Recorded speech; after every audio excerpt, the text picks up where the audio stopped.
Yeah, I got already beat.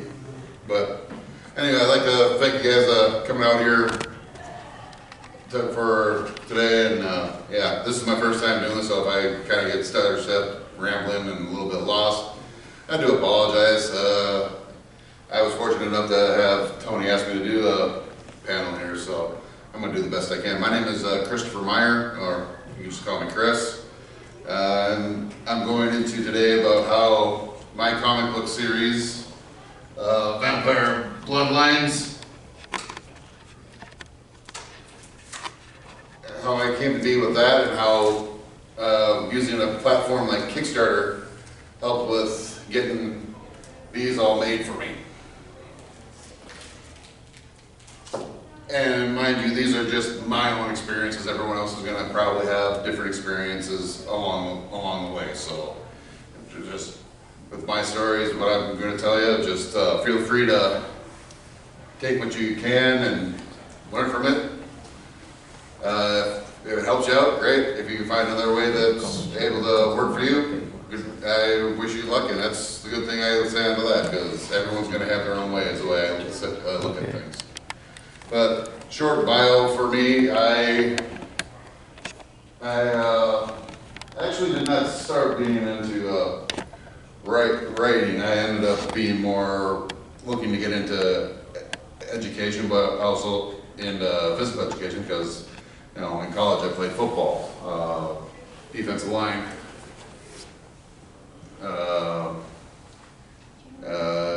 College football was fun, but took a toll on my body. I think I told some of you guys the story, but I'll tell the rest of you guys. Back issues came to be a problem. Some of the back problems became an issue, and I ended up having back surgery, and that killed my football career. I had options go, because I started, my college career was at junior college, and I had options to go up to the Division I, but just never worked out that way just because of my body. But my whole story with going into this begins after I got into college, after getting out of it, because this is what ended up working into what I've done throughout my little short time in career. And I started back when I worked at a boarding school in the state here, about 2008. And it wasn't anything in particularly that was great. It was just starting off writing short stories, and I look back onto it this day at the ones that I posted, and they were kind of not the greatest in terms of English. And my English was, even still to this day, it's not that good, because I even have myself an editor who's a friend of mine up in Canada, as you can see on here, Tara. She's far better at grammar than I could ever dream to be. But that goes to show you, when it comes to writing, if you have a dream and you have a way of getting to it, there's people out there that would be more than willing to take you under their wing and try to help you out the best they can. Now, as me being the writer and being in the comic books, I have to say that I cannot draw worth a lick. I'm lucky enough to be able to do a stick figure right. My main artist, can't really read it so well on the screen here, but I'll try to pronounce it as best I can, but then I'll call her Avi for short from here on out. Veronica. I think that's how it's pronounced, but I just call her Avi for short. She's from Poland, and we've been working together for it's a few years. I can't remember the exact date. I want to say it's 2015, but that's how this all came to be, is me being able to write it out, me sending the scripts out to Tara to kind of edit them out as best as she can to try to make them fly a little bit better than to work with my vision. And Avi, who takes the script and puts them into what you will see here. and it's something like this. And I'll get into this here at the end here a little bit. Now, this is one of the images that first started when I was doing my writing of my main character, Bianca Bordeaux. As a main storyline that I have going on is Vampire Bloodline. She's the protagonist, and that's who my hero is. That's going on throughout my entire series. And this is just showing a little bit of the history of where the art has come from. This here, a friend of mine is a different artist. This is she goes by online because she's got a Twitch stream. That's Ham Potato. Yeah, she likes potatoes. So, but she's from originally from Spain, but at the time she was a citizen of the UK for a little bit before going back to Spain. But she did initial images for my writings at the time when I was just writing out regular old stories and just putting the images to it. So that's just her version of Bianca and someone that's offering up a little bit of a place to nibble. This goes into my very first comic. That's the cover by Avi.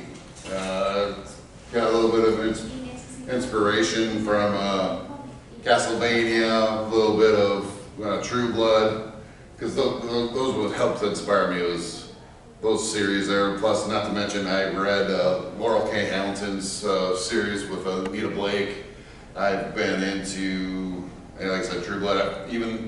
Even now, I've had some influences from even the anime Castlevania. The Bloodlines itself is from the video game of Castlevania Bloodlines. I get asked all the time, is it Vampire the Masquerade, any relation to it? I know nothing really too much about that other than its name, and it's a very well popular name out there for that genre in the video game world. And it's, I believe it's a role-playing game outside of it. Like I said, I don't know too much about the whole Vampire the Masquerade world. And then going throughout this, what's helped me, and I ended up going into one little side off. That's this one right here, called Eternal Beat, and it follows within a prequel setting within my world. And how my world came about was actually meant to be fictional. Do any of you guys know about a city known as Bridgeport? Yeah, there's actually a city called Bridgeport in Connecticut. Well, I initially was thinking it was such a good idea. It was a possible idea for a fictional city. Well, turns out I talked to one of my high school friends and I brought up the city name, and she's like, "Oh, it's beautiful there." I'm sitting here like, "What?" "Oh, this is an actual place." So while I'm talking to her on the phone, I'm looking this up and I'm just trying to figure it out, and then here it comes. It's like, very first thing is Bridgeport, Connecticut. I'm just sitting here, you gotta be kidding me. Because my whole place of location where this is happening at is, fictional, but it's like within the New York City kind of area, so it's within that big megalopolis. Okay. Just didn't go the way as I first planned.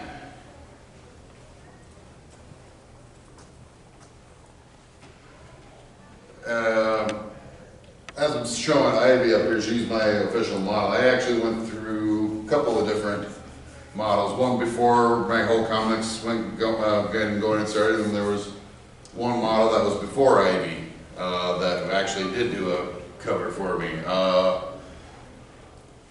Their names were, I'm just going to give them the online names what they have. One of them was Kitty Honey. She's from Argentina, if I remember correctly.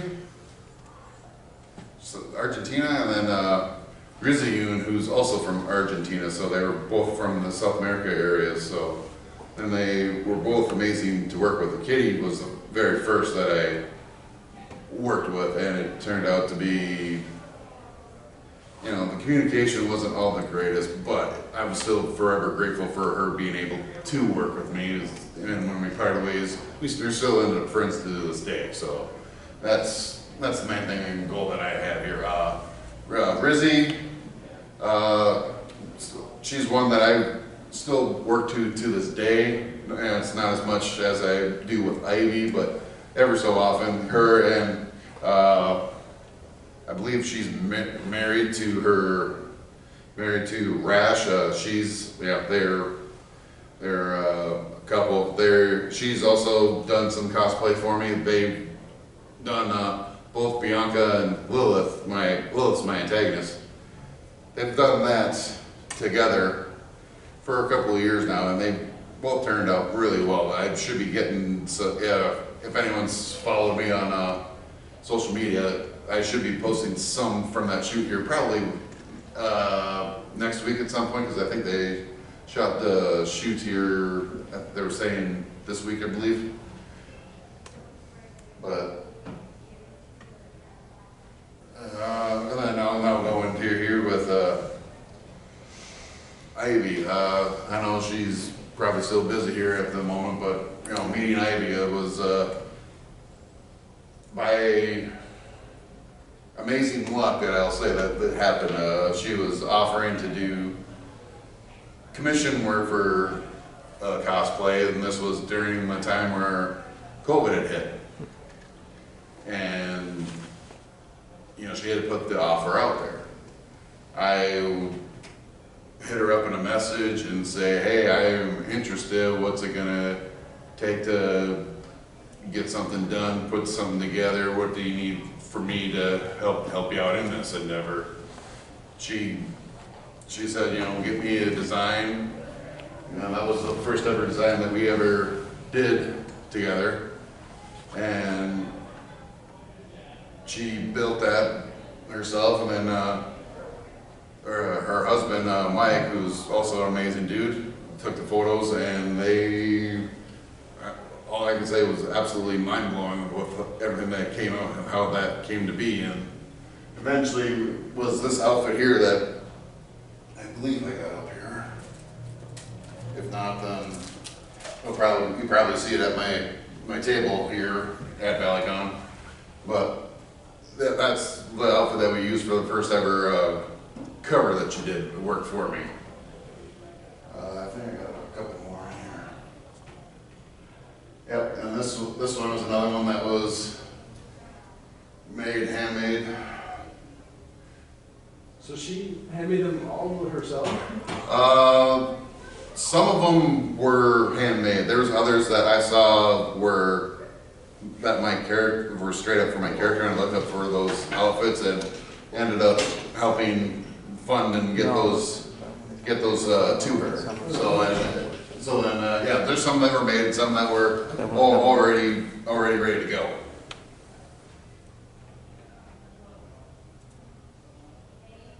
And that one's my favorite one that we've ever done, is that armor shoot. As you can tell, it's right here on my shirt, and this one actually became viral for one of the art sites that I've been using that I'm slowly getting away from, called DeviantArt. It got one of their features and went viral. So it got me a little bit on the map. So from all that, I can just say to both Mike and Ivy, you know, thank you for helping me out on that. That was, everything on that was huge. And why are you getting out of DeviantArt now? Going on a side track here, DeviantArt is becoming more and more AI art, and there's a bit of controversy with artificial intelligence with the art community on that, and it's, you know, a lot of my friends that do this all by hand, or they have a pad that's attached to so they can draw it on there digitally. Yeah. They're not a fan of anything AI. It's kind of lessens what they do and kind of makes their work what they put time, a whole bunch of time and effort and blood, sweat, and tears into, kind of, they feel like it's kind of a joke. Well, that and the AI spraying a lot of people's art without permission on people. And that's another one there That too. was a big pushback. Yeah, that's another one. And it's not just scraping from them, it's also celebrities and other big names that they're taking images from and just easily, oh, this is now me and this is how my character looks with this person's face on it, and they're selling it, and that's becoming another issue in terms of copyright and likeness, and yeah, that's, mind you, I'm no lawyer, no expert on copyright, that's just the big whole thing about that here, and the lovely Ivy Cosplay, ladies and gentlemen.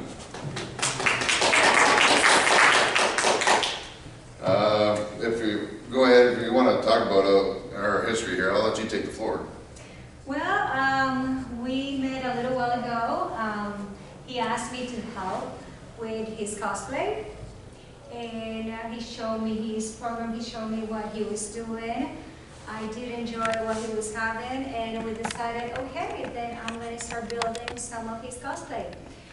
One of them, like you see in there, is one of the armors that I built for his comic.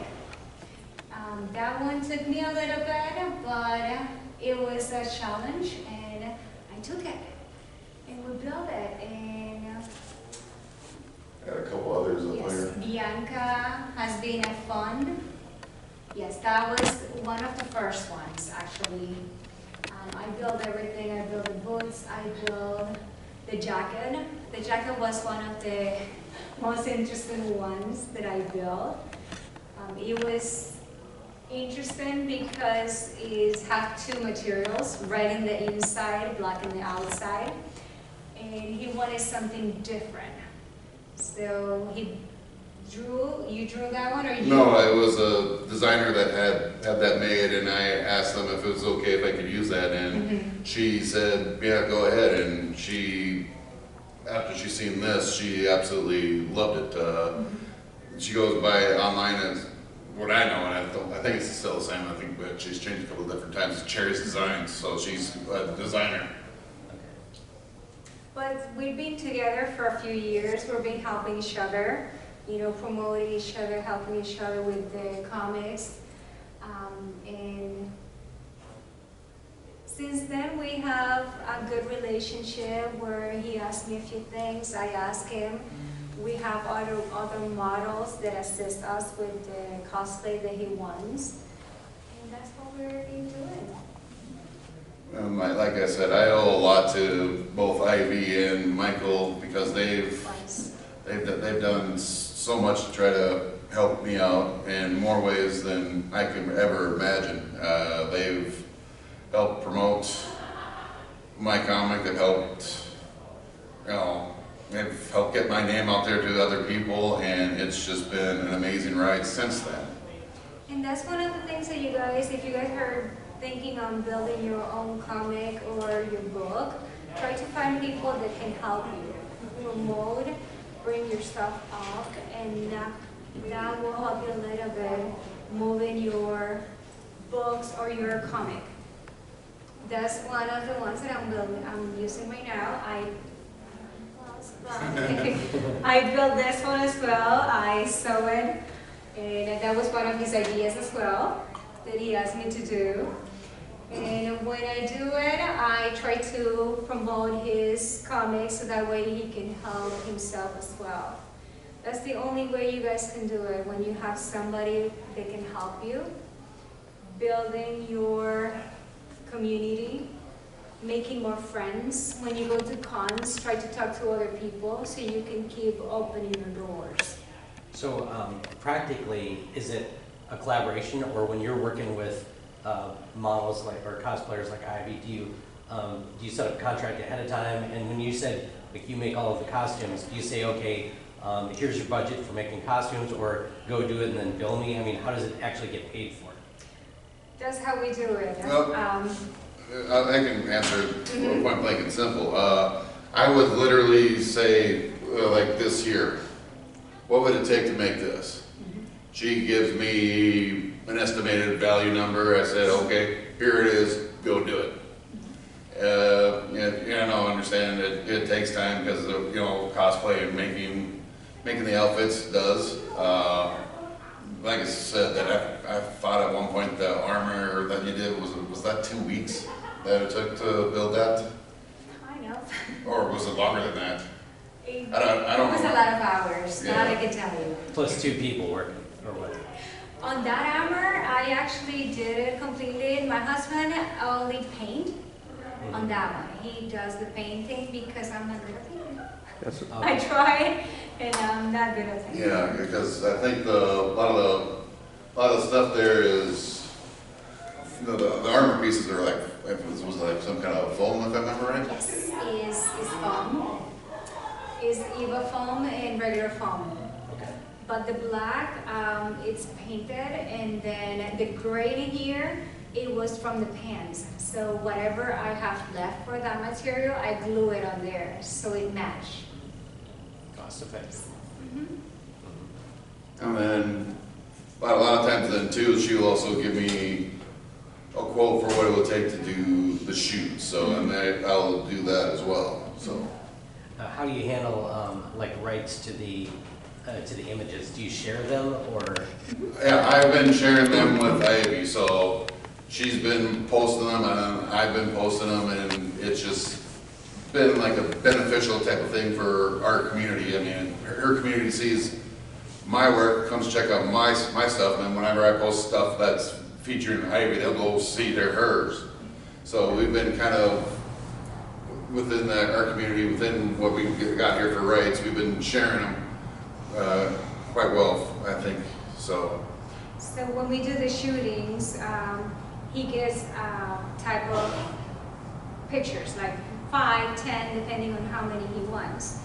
We will send him those pictures, and then he will start sharing them. At the same time, I will start sharing them, so that way we can both collaborate and help each other.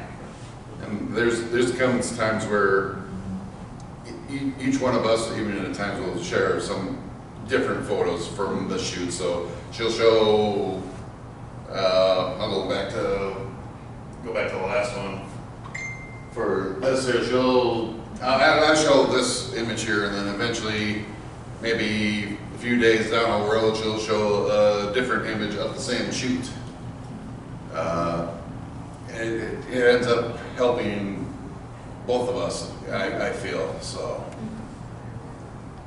Yeah, because we both have different communities, we have different people, and that helps growing each other. And to make it a little bit easier to show some of my comic, I got some panels that I have here, and while I'm showing the panels, I'm going to go into a bit of a printing process. As you can tell, you can see that I have 2 different sizes. The very first 1 through 5, I've had one issue, and that's because the original file size that you see here for these pages would not fit properly for like what you see for a normal comic book size, because what I ended up not knowing at the time was the pages would bleed, and that's like when you are printing them out, they're going to be trimming them out and they'll bleed out a little bit. They call it a bleeding effect. So when I went to Kablam, initially, that was where I was getting my printing done. Kablam said, you're not going to have the best page quality with it because you're going to have a whole bunch of white space on it because these pages don't match up for a full page. Then that's why they recommended to me doing what they can call their manga size, and that's how I started it first. That's the way it went through for the first 5 pages. Or 5 pages, yeah. 5 pages, yeah, my comics are a page each. 5 issues. Then once it got to that 5th issue, and this was during the height of COVID, because during that COVID period, they were also a paper shortage. Kablam the last time I did with Kablam was issue 4, and it took forever to get them shipped to me. I ended up getting from a mutual friend of ours information about another printer known as Heroes and Villains, and they didn't have that issue. They had plenty to be able to help me out during the time, so I meant to move to them, and I had actually brought up to them for at least these, are you able to make it into a normal comic size? They also said, no, they wouldn't be able to do that, but they also said that they wouldn't be able to do it small like this. Well, I had every intention of going to a compilation book for 1 through 5 ever since I was doing it by multiple issues. So they were able to make this size just because it had to be over 80 pages, and this itself is over 100. So it made that a little bit easier to be made. And now I'm going straight up through with Heroes and Villains because I've made sure my pages size are right so it can be put into these sizes. Eventually I will go into making 1 through 5 that size, but I have to spend time with my artist figuring out how difficult it will be for her to do and what she's gonna want for a price range to do that. Right now I can say I've been very lucky with how she's charged me per page, and it's quite amazing that she easily could get more. So when you work with the artist, you talk with the artist doing the actual drawings and stuff, do you leave it to her to do the blocking, or do you use a storyboard for her so she knows how to draw the page? I have a literal script that I write out, so I have listed for panel like how it's going to be, and I do give her freedom in how she wants to draw it. Okay. But my script is going in a specific way that, okay, I want it to look with, okay, these 4 here, I want these guys up top kind of discussing something, and then it's going all down through the plan of how I got it written out. What you won't see here is the text boxes here because I didn't put those ones on there. But the text boxes she does put on there at the end. So it will end up showing up as what my script is. But I like to give my artist the freedom to be able to create what I have in the world. So when they send me the sketch, Amy sends me the sketch, 9 times out of 10 I have not sent it back. I think there was maybe one time where I did, where it was just one little hiccup, but she's read through the script and we talk about it, and that's how she gets into my head to try to build the vision that I've got going. So it's a huge team effort, but I also like to give artists plenty of freedom, so that I want them to feel like this is a project to have fun with. That's the main thing, because if it's going to be feeling like a job, just a job is like, I'm going to work. I want them to feel like they're involved in something big and great and have fun with it. And because I feel like if you have fun with it, it's more worthwhile to want to do.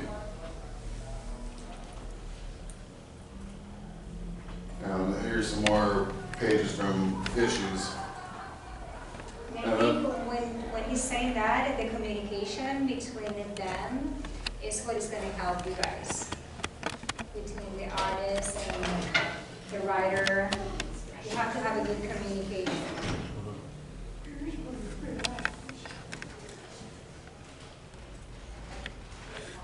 These are just some more, and this here is my finishing image that I have now for my next set of comics here. So I thought I would use that here to kind of show that, the panel here that's, hopefully I didn't do so bad and rush through everything, but, being my first one. But I will show you this, an example of what's going on, because I do have an active Kickstarter right now.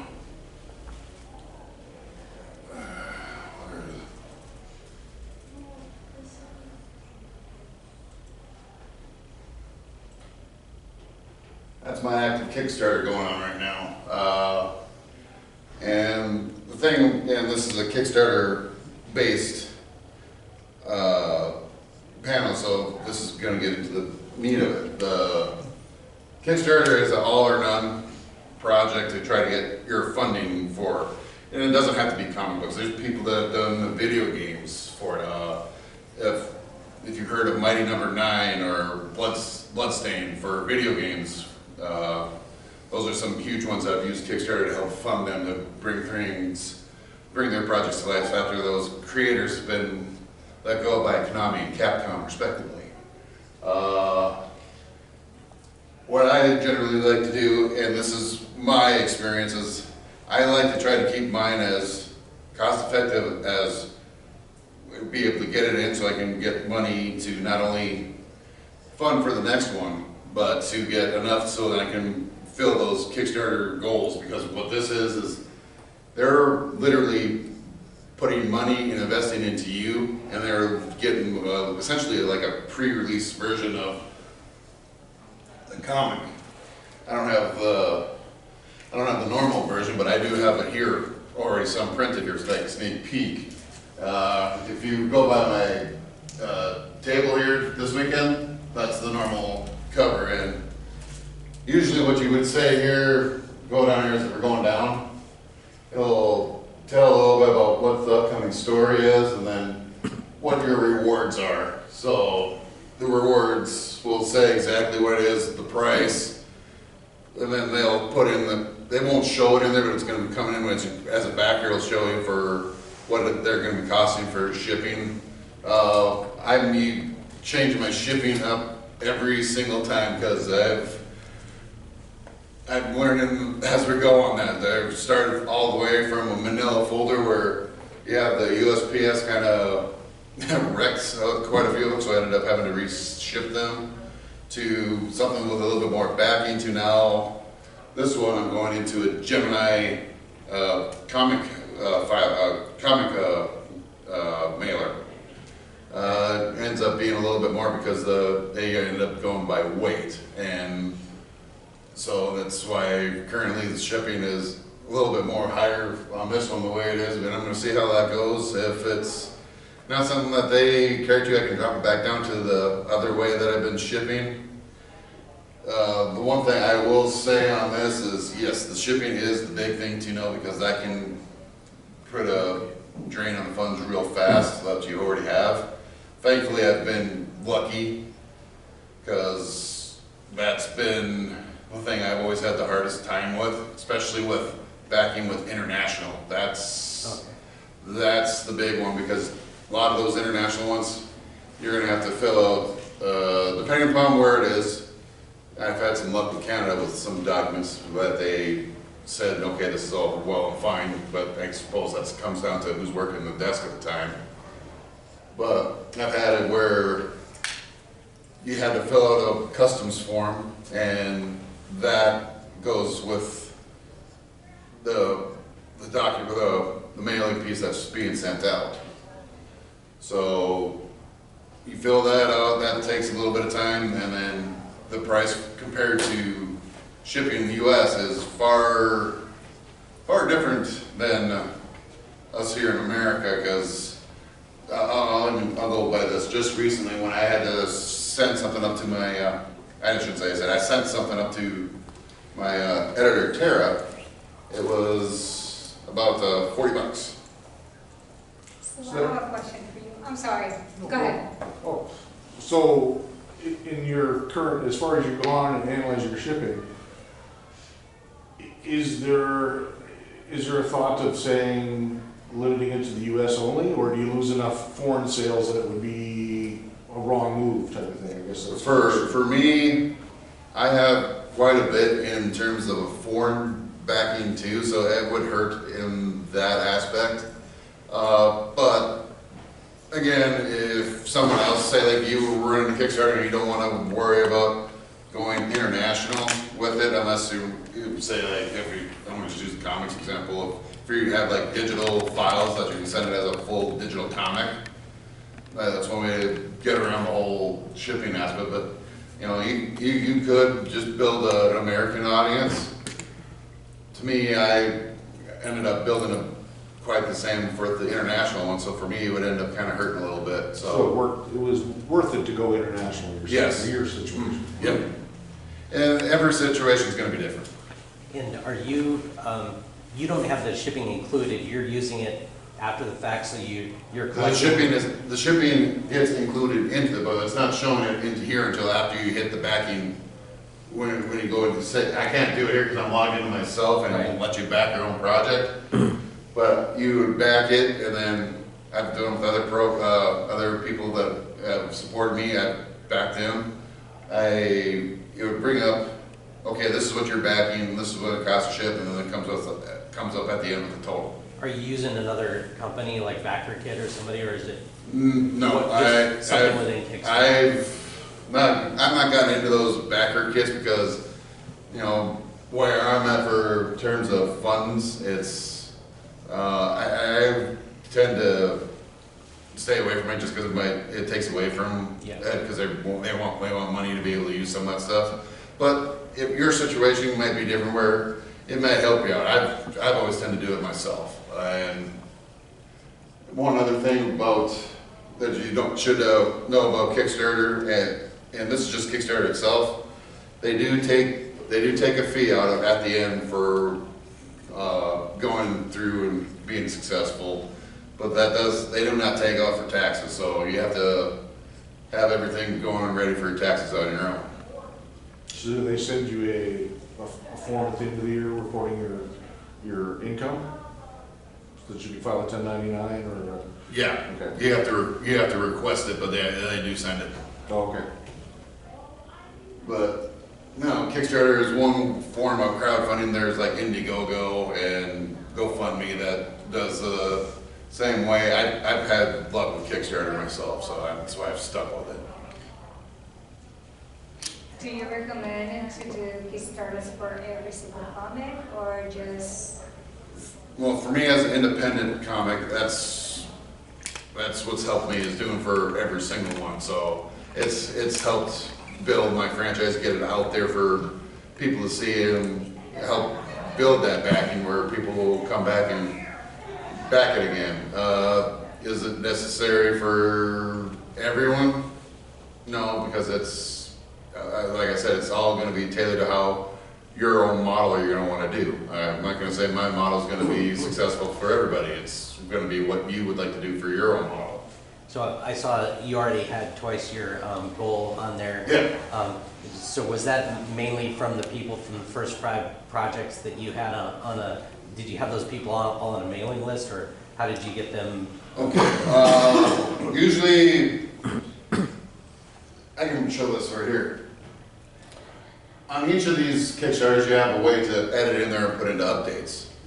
So, say like I got this all going, I will have going to a couple of previous ones that are still a little bit active because they'll send about a year after everything done with their back report. After a year, then it's deleted because of privacy and information and all that. But I use those previous ones as a mailing list, so when I send those updates out, Kickstarter, for those that have backed it and those that get that notification, will get an email stating, hey, there's an update, go check it out. Myself, I tend to, and I know it's a bit of a cesspool at times, but I use social media to help advertise. So, you know, that's also been stuff to help me out there too, is using social media, using the groups out there, and kind of following the rules, and getting stuff out there within the groups. That's usually what I end up doing to try to help build my audience. And mind you, once you get known, your first bit of your audience that are returners, they're going to fund it, and it's going to get in there. You're just going to see a big spike of it right at the beginning. Usually right at the middle of it, you'll see kind of a slowdown, maybe some people drop it. You'll even get some people saying, here, if you give us X amount, we'll help you kind of promote it and fundraise it. I've seen plenty of spam mails saying that they'll do that, but they usually, either they want either flat rate or they want a percent out of the Kickstarter. And I'm just like, no, that's fine. I'll do it on my own. I got good people with me that'll help me out, help promote it. So that's what I end up doing. So when you built when you built the page and you put the 1,500 goal in, was that your actual cost to produce? Like you needed 1,500 to pay for your models and your printing? The 1,500 is to get to Avie the script and have her write it out. Right now I'm at the point where, yeah, I'm over where I need to be, but I'm still myself paying out of my own pocket to try to get some stuff done, which, you know, when you're starting up, that's going to happen. I mean, I'm not very well known, but I'm working on it. So it's going to come down to you also investing into yourself. So based on that, when you went in and said, okay, I want to gather X amount of dollars is what I'm targeting, how much of that was targeting your cost to get what you promised, and how much of that are you allocating for saying the next one type of thing, to kind of feed the next project or the next contract? That was the main thing, is getting them what I need for the next one, but also with the allocation to try to pay for printing. Because my whole aspect, because my very first one that I did, the thing that I ended up doing was getting very lucky, because if you know about trading card games, I ended up pulling a trading card that was worth $1,200, and that $1,200 went into making issue 1. So that's why my thank you page is kind of, you won't see it on issue 1, because really it was me who funded that to be made. So when the second one came out, that's when the thank you page came out to those, because they helped funded to make the second one, and then moving on. The Eternal Beat is a different story, because that there was all funded by backers, and they were of that Kickstarter, and they were all put onto it.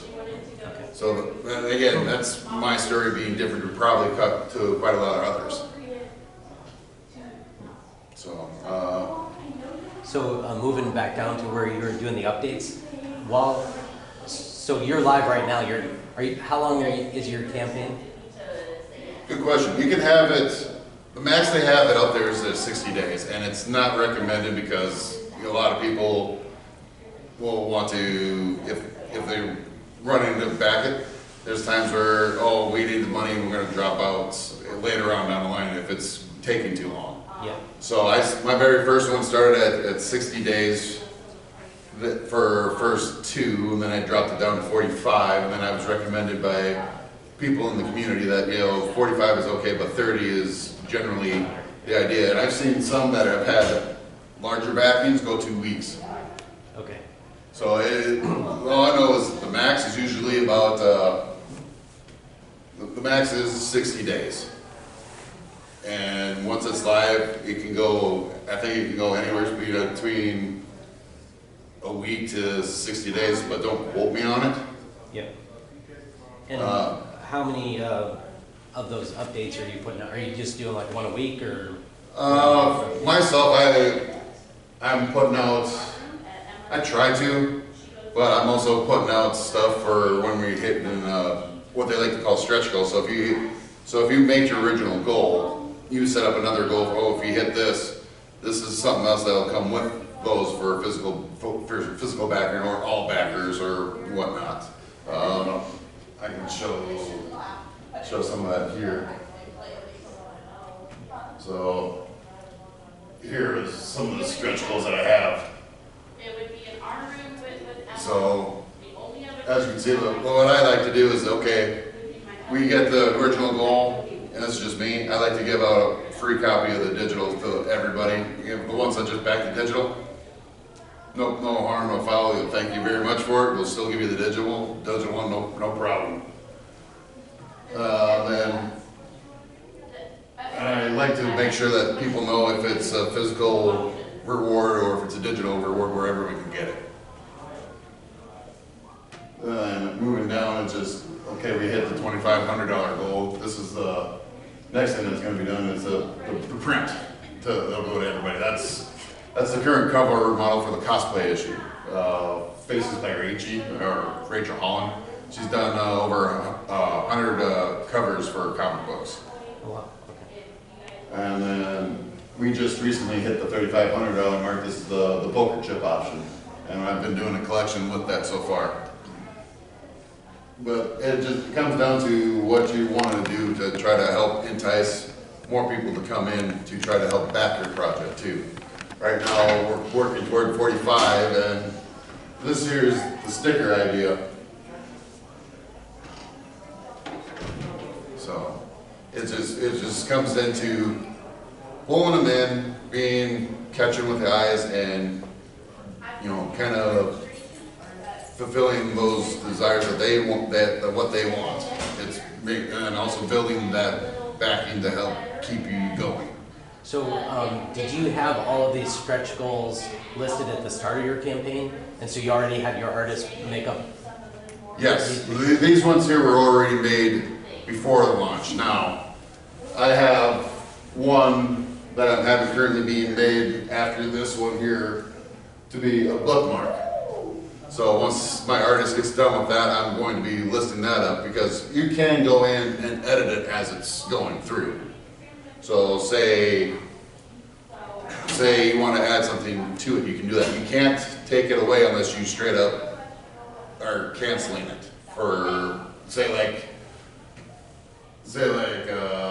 I want to, this is not right, it's not set up right, I'm going to take this off. You can't, once someone pays into it, it's locked. So in other words, you have to cancel either that reward or cancel the whole Kickstarter. Because, like I said, once they buy into a reward, it locks. Okay. Anything else? I have one question. How do you keep basically the community updated about everything that's going on? Because I've basically been in some Kickstarters where some they'll be very silent, they won't say anything, and others where it's almost a barrage of updates where they're just like, oh, we're updating this, we added this, go out and buy this. Where do you find that right balance of this is how we communicate with everyone? See, that's tough, because I try to be regular updates for like within a week or so, but sometimes you just don't really have anything to really update about. That's where I do with social media coming in. A lot of times is getting it out there. So if they follow, I do, a lot of my backers follow me on social media too. So I literally will put out information out there, and it's usually just, promoting the Kickstarter out there and letting them know where certain steps are, where we're going at, and then myself, when we hit a goal, I will do an update. And once it closes, then I'm doing updates about, okay, we got things out to the printer, and then they're here, we're waiting on other things like the poker chip, for example, we're waiting on them to come in. And then it's letting them know we're sending this stuff up to the America first, and then doing international after that. It's just me taking the time to take those steps to let them know that that's coming out. It's, you're right, there are those that will be bombarding information out there, and myself, I work another full-time job besides this, so I really, myself, trying to bombard information every day is kind of tough, especially when I work overnights. So. Plus it's bad happening with me, my inbox it goes almost every day. Mm-hmm. We've added this to it, now we've hit this goal, and Yep. we want you to come back by this option. Yep. This is too much. Yep. So the other side of that, obviously you've run a couple successful ones and you're chaining, kind of continuing that on, that works good. What kind of data does Kickstarter give you after the completion of, say, like the first time you completed it, you got it, what kind of demographic data do you get back about the people that backed your project from Kickstarter?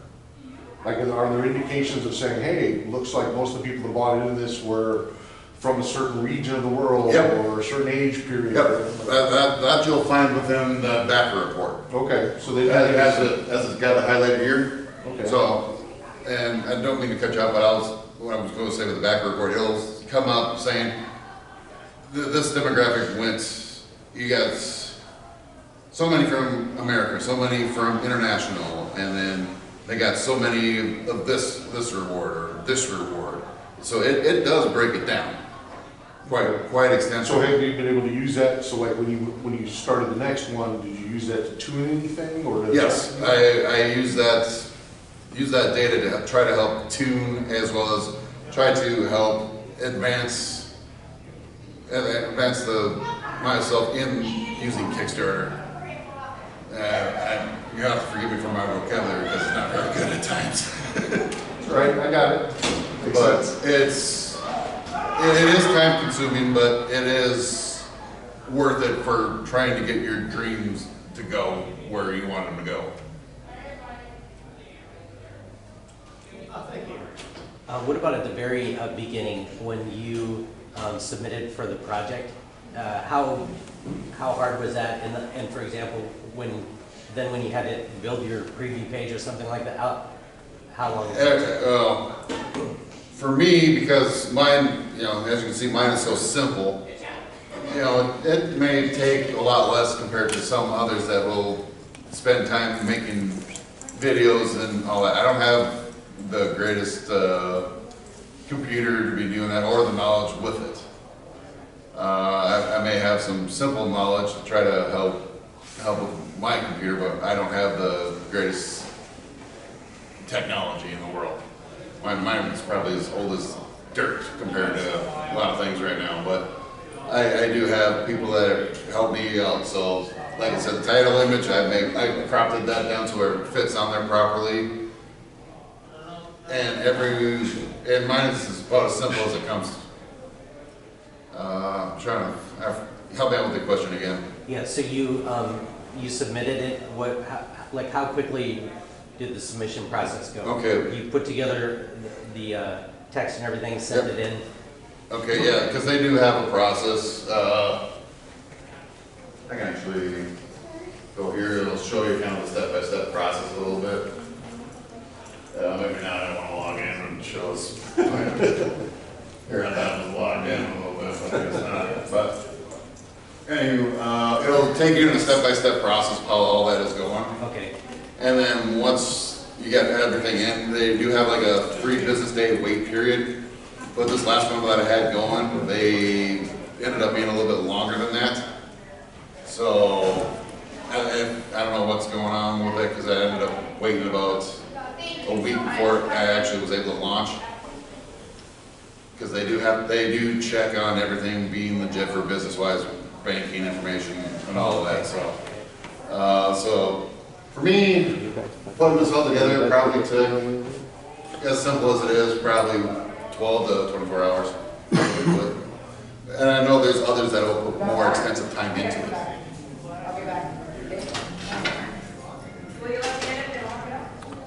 did have one other question. Since everything you're doing is mainly independent, is there ever kind of like hard times that gets your project out there and trying to get eyes on it? Because there's been times I've gotten Kickstarter where it'll be dynamite or something, or Yeah. a big critter will come in and get started instantly, and then something small like this that I Yeah. look for And is always at the bottom, and I always learn about it. And that's always a disheartening thing when you see that happening. I'm grateful for those that, they're doing that and getting their product out, and it's like, yeah, great, I'm happy for them. It's like, no, I'm down more on the list, and then we've got to take a little bit more time to find it. But that comes into your networking to try to help out, and getting to know more people to help you promote it. Like I said, I've been extremely lucky with the networking that I have right now that's helped me with connections to help promote it. So related to that a little bit is, do you have any things that you, specifically with the Kickstarter platform, not necessarily what you did with your social network stuff, that were unexpected or difficult, or things you really don't like about what they do? Any things that are really kind of like, I wish they didn't do this, or? I honestly have not run into anything myself personally negative, other than Yeah, there's others that have launched that can push you down the list, but, you know, that's just comes in terms of popularity, what's gonna be bringing in the money, because they're collecting a fee off of a percentage of what you're making. So, And again, you can augment most of that by your social networks, Yeah. and you're posting everywhere else and Yep. linking into it. because they'll even have a pie chart on there, it's like, okay, where did you get all your backers from? Was it actually from Kickstarter, is it from Facebook, is it from Twitter, is it from Instagram? They've got an algorithm that'll see where their links are at, that says where you're getting your routing from. Okay. Yeah, and I've heard that Kickstarter, on average, can give you about 40% of your backers. What have you seen on your 6 projects?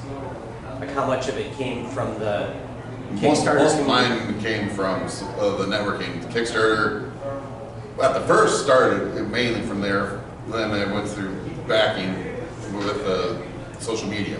But after that, it was like people clicking the link through social media, through groups, going to it and backing it that way. I think the percentage is about right. Well, I would say at least between anywhere it's 30 to 40.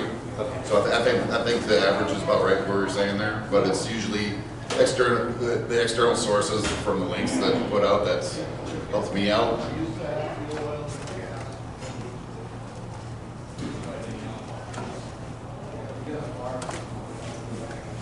Oh, if there isn't any more questions, I know there's a big show going on here at 9 o'clock, so. Oh, let me ask one more. Okay. I could go on all that, but just one more. You said on this last one, they kind of delayed you on reviewing the project, and so it sounded like you got approval and then you went live. But have you ever had, on any of the projects, had your preview page up for a while before you went live, and did that help you to get backers before you started? This one here, I waited about 5 days before I launched, so I waited till, because it was approved, I want to say on a Monday. Then I waited till Friday at midnight. It would have been at midnight Saturday, because like I said, I work overnight, so I think I would have been launching on a Saturday to get it out there on a Saturday night. Okay. So you had 1 week where it was on the upcoming project list? Yep. Okay. I let it be some time out, and I also, again, promoted it like crazy on social media to get that hype out there. So then people see it, oh, this is coming, and then you follow, notify me, and that's helped out quite a bit too. Okay. Thanks. Yep, not a problem, no, thank you guys. Like I said, I hope it didn't happen too much.